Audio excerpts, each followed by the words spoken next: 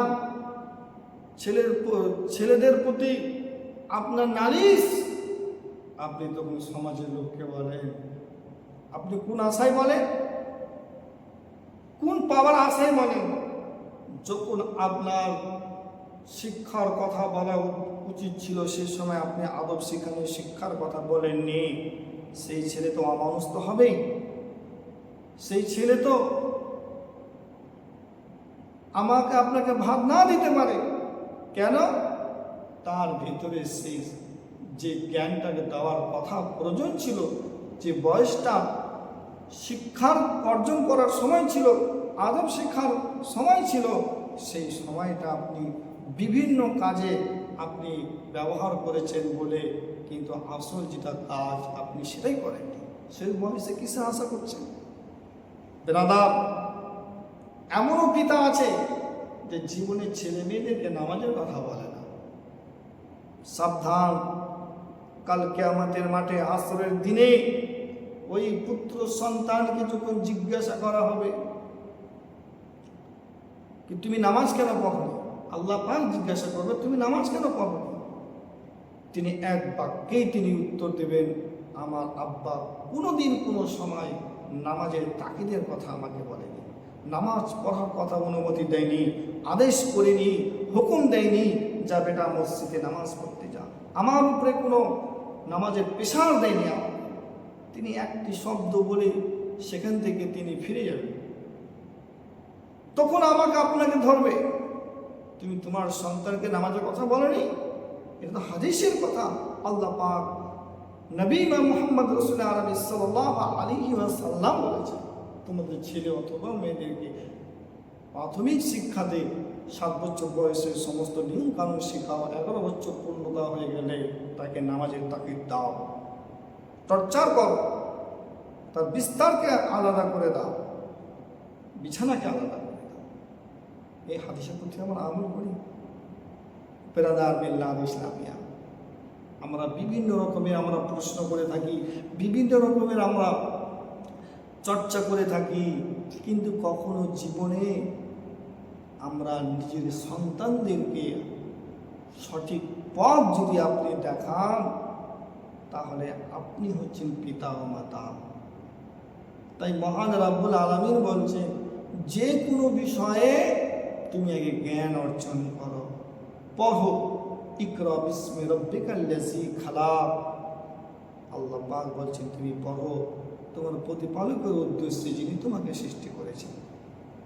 বেরাদা, আমি নামাজ যখন পড়ব, নামাজের জ্ঞান কিন্তু আমার থাকতে হবে। যখন আমি মসজিদে যখন প্রবেশ করব, মসজিদের আমাকে জ্ঞান আমাকে রাখতে হবে।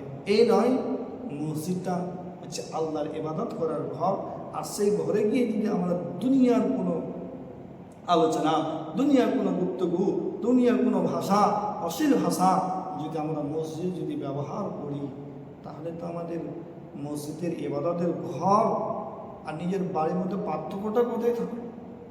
আমরা